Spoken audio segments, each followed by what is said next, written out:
मैं हूं नाथूराम गोडसे। मैंने अखंड भारत के लिए गांधी को खत्म कर दिया ताकि गांधीवादी सोच खत्म हो सके और अखंड भारत का निर्माण हो सके। तो वीडियो को पूरा देखो और चैनल को सब्सक्राइब कर लीजिए। मई की तपती दोपहर थी। साल था 1910। महाराष्ट्र के पुणे जिले के एक शांत गांव बारामती में विनायक वामनराव गोडसे के घर एक किलकारी गूंजी। यह एक नवजात बालक था जिसका नाम रखा गया रामचंद्र। लेकिन इस घर में खुशी के साथ साथ एक गहरा सन्नाटा और खौफ भी पसरा था। विनायक और उनकी पत्नी लक्ष्मी के 3 बेटे पैदा होते ही काल के गाल में समा चुके थे। उनके मन में यह अंधविश्वास घर कर गया था कि उनके परिवार पर कोई शाप है जो उनके बेटों को जीवित नहीं रहने देगा। इसी डर के मारे रामचंद्र की तकदीर का फैसला एक अजीब तरीके से किया गया। उसे बेटों की तरह नहीं बल्कि एक बेटी की तरह पालने का निर्णय लिया गया। रामचंद्र की नाक छेदी गई और उसे नथ पहनाई गई। वह लड़कों के नहीं बल्कि लड़कियों के कपड़ों में बड़ा होने लगा। गांव के लोग उसे नाथूराम कहने लगे, जिसका अर्थ था वह राम जिसने नथ पहनी है। बचपन के वे शुरुआती साल जहां एक बालक अपनी मर्दानगी और पहचान को खोजता है, नाथूराम एक दोहरी पहचान की कशमकश में जी रहा था। मनोवैज्ञानिकों का मानना है कि बचपन का यह विरोधाभास अक्सर इंसान के भीतर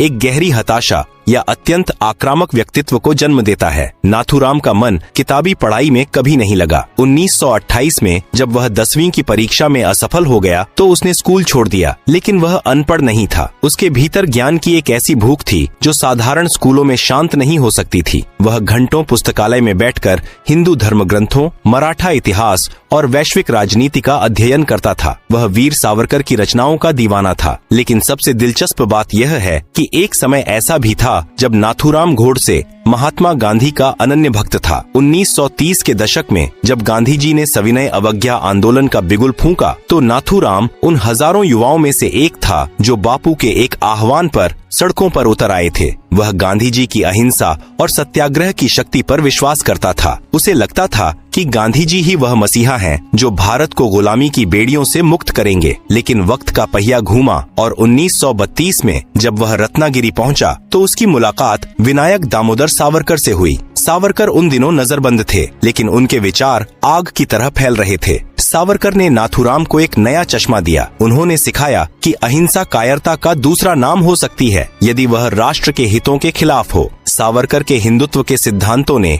नाथूराम के भीतर के गांधीवादी को धीरे धीरे खत्म करना शुरू कर दिया। वह राष्ट्रीय स्वयंसेवक संघ और बाद में हिंदू महासभा से जुड़ गया। अब उसे गांधी जी की प्रार्थना सभाओं में कुरान की आयतें पढ़ना खलने लगा था। उसे लगने लगा कि गांधी जी मुसलमानों को खुश करने के लिए हिंदुओं के हितों की बलि चढ़ा रहे हैं। नाथूराम ने अपने दोस्त नारायण आप्टे के साथ मिलकर अग्रणी नामक अखबार शुरू किया। इस अखबार के जरिए वह गांधी जी की नीतियों पर तीखे हमले करता था। उसके लेखों में तर्क कम और नफरत की चिंगारी ज्यादा दिखने लगी थी। वह एक कुशल वक्ता बन चुका था जो भीड़ को अपने शब्दों से सम्मोहित कर सकता था। उसके लिए अब भारत केवल एक भौगोलिक टुकड़ा नहीं बल्कि एक हिंदू राष्ट्र था जिसकी अखंडता के साथ कोई भी समझौता उसे स्वीकार नहीं था। इतिहास की विडंबना देखिए, जो हाथ कभी गांधी जी की जय जयकार के लिए उठते थे वे अब गुप्त ठिकानों पर पिस्तौल चलाने का अभ्यास कर रहे थे। नाथूराम के भीतर का वह बालक जिसे कभी नथ पहनाकर सुरक्षित रखने की कोशिश की गई थी,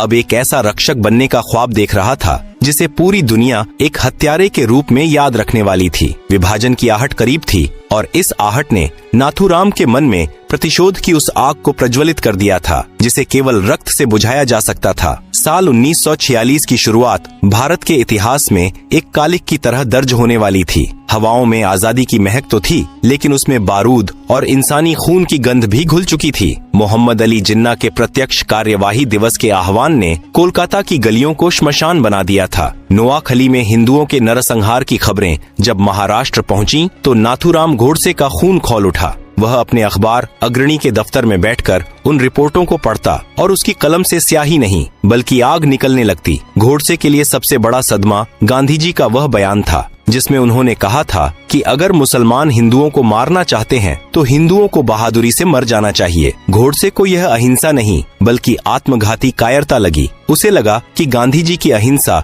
केवल हिंदुओं के लिए है, जबकि दूसरी तरफ कट्टरपंथ हथियारों से लैस था। यहीं से गोडसे के मन में गांधी जी के प्रति श्रद्धा पूरी तरह खत्म हो गई और उसकी जगह एक ठंडी सोची समझी नफरत ने ले ली। 14 अगस्त 1947 की आधी रात को जब दुनिया सो रही थी, भारत का भूगोल लहूलुहान हो रहा था। विभाजन की लकीर ने लाखों परिवारों को दो हिस्सों में काट दिया। नाथूराम ने अपनी आंखों से दिल्ली के रेलवे स्टेशनों पर उन ट्रेनों को आते देखा जो इंसानी लाशों से भरी हुई थीं। शरणार्थियों के शिविरों में उसने उन मानों की चीखें सुनी जिनके बच्चे सीमा पार छीन लिए गए थे। गोडसे के लिए अखंड भारत उसकी आत्मा थी और गांधी जी को वह उस आत्मा का हत्यारा मानने लगा, लेकिन प्रतिशोध की इस आग में घी डालने का काम किया।